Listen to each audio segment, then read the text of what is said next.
O electorado líquido tamén vota líquido.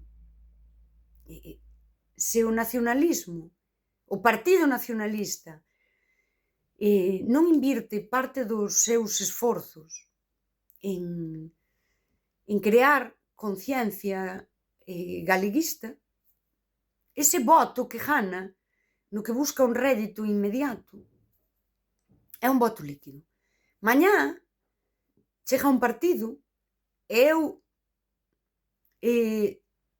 oxalá non pase, pero moito me temo que vai pasar, non? Chega un partido e chámase nacionalista e ven cunhas ideas novas e o votante do BNG pode cambiar.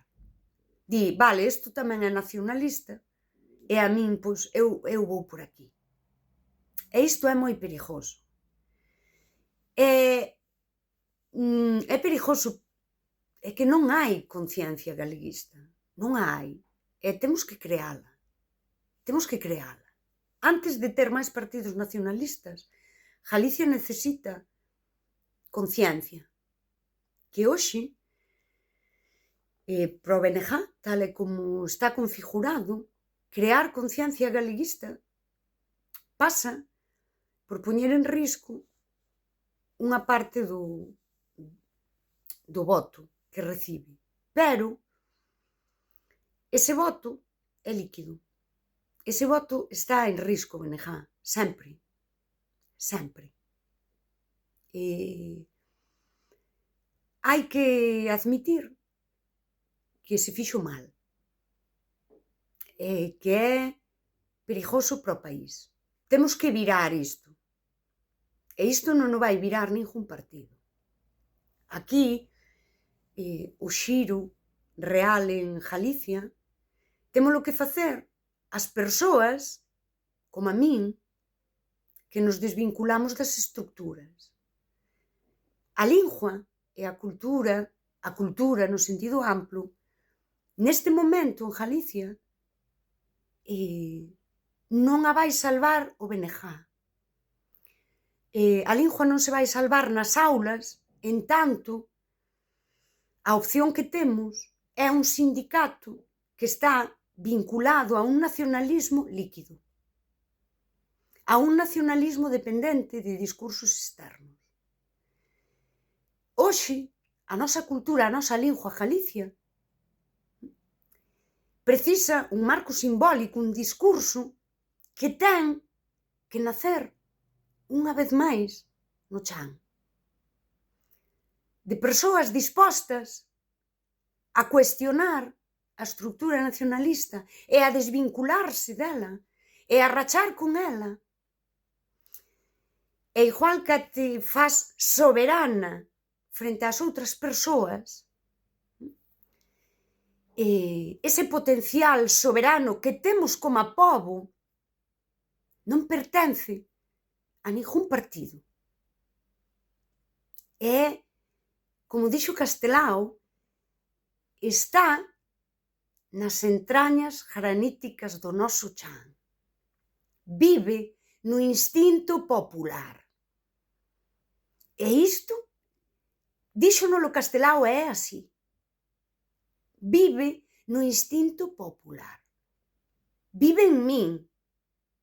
E viven moitas das persoas que poñen ese instinto a funcionar, que viven nesa eternidade, que vivimos a carón do chan e que poñemos a nosa soberanía persoal, individual, por riba de calquera institución, e que como pobo vemos o potencial soberano está no pobo. Non está en ningún partido. E isto os partidos teñen que entendelo.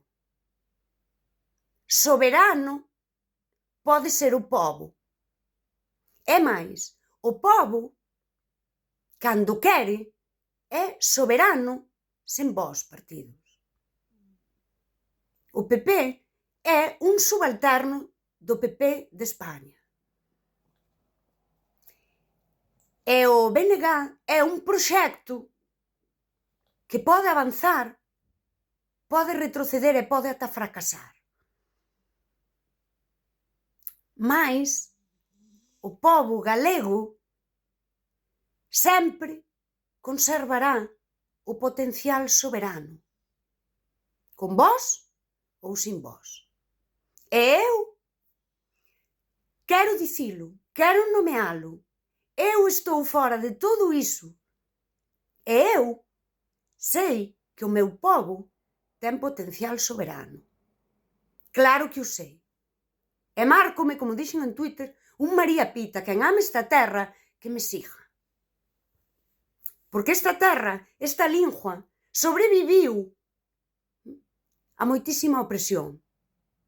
A moitísima. E non precisamos partidos nin estructuras. Sobreviviu nesa eternidade que nomeou Castelao, nas entrañas do noso chan e no instinto popular. No instinto popular. Sen estructuras.